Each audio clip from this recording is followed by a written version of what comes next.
What are permanent tissues? Do plants also have permanent tissues right when they germinate from seeds? Permanent tissues are composed of cells that have lost the power of dividing. That is kinda out of place, right? The plant is growing and thus must have only meristematic tissues. Permanent tissues would mean tissues that are already present and those do not divide.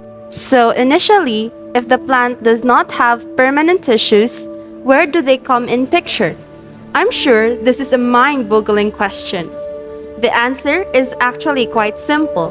When meristematic tissues have divided and reached the final stage of division, they attain maturity. After this point, these tissues do not divide anymore. They only get differentiated into different parts, and these non-dividing tissues then become permanent tissues. Did you understand what this means? It means both meristematic tissues and permanent tissues are one and the same.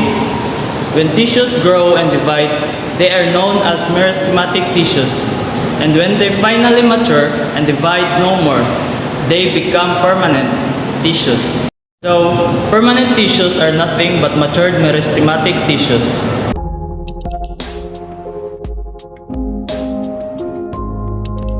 Do you know that there are really two types of permanent tissues?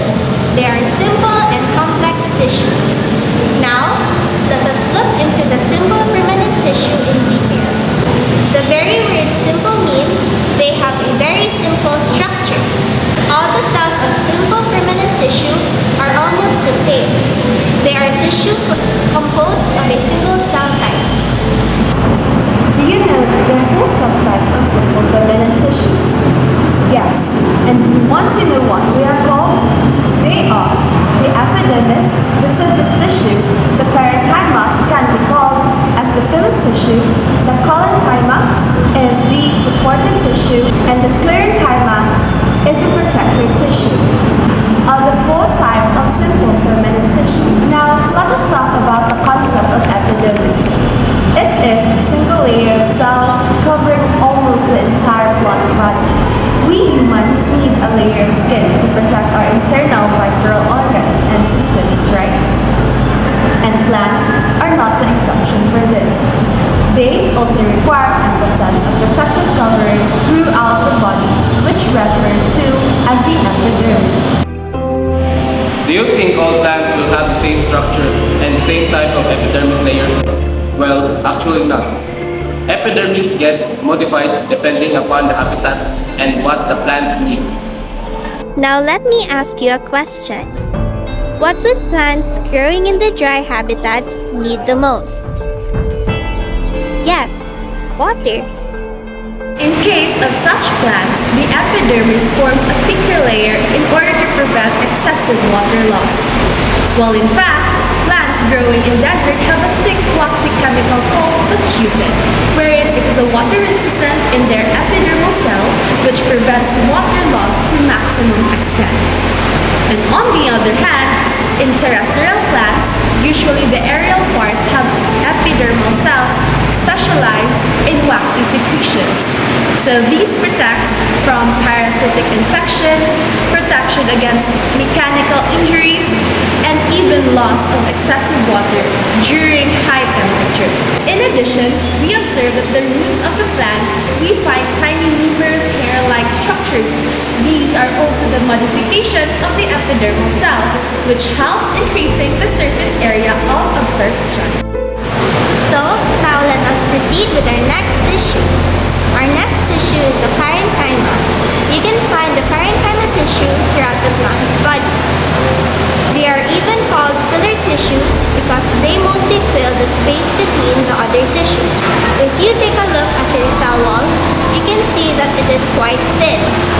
Having a thin cell wall makes these tissues quite soft. Filler tissues are very important. They don't just fill the space, but they also have a lot of special functions. That depends on the place they are in. Parenchyma takes part of the photosynthesis, and you can see parenchyma tissues in the bulk of fruits. These tissues can store things like fruit sugars and starch. These parenchyma tissues are also called the storage parenchyma. In floating plant cells and parenchyma tissue, spaces, which are usually filled with air. This helps in keeping the plants floating, and they are called parenchyma. So, those were the parenchyma tissues. The chloroplast filled is called the chlorenchyma. Sugar and starch filled is the starch parenchyma, and air filled is the arenchyma. Let's learn about collenchyma. Collenchyma are mainly responsible for two things: flexibility and mechanical support. Because of the flexibility and mechanical support they provide, plants can withstand things like heavy rains and winds. You can find collenchyma tissues in places like the stalk of the leaves and flowers. That is why these places are both flexible and mechanically strong. Their cell walls are quite thicker compared to the parenchyma cells. The cells are also arranged compactly with no intercellular space. The corners of the collenchyma cells are unevenly thickened and the cells are quite elongated. That's all for collenchyma. Let's move on to the third type of permanent tissue, sclerenchyma. Unlike the other two types, sclerenchyma is completely made up of dead cells. They have evenly thickened cell walls. This makes them very hard. That is why the main function is to provide mechanical strength.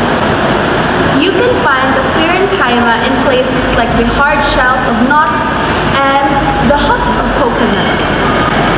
Sclerenchyma cells come in different shapes and sizes, but two main types are fibers and the sclerites. You must have heard about fibers. Even fibers are long and elongated. Well, in fact, many of these fibers, like seed hairs, are used to make textile fibers and other woven goods.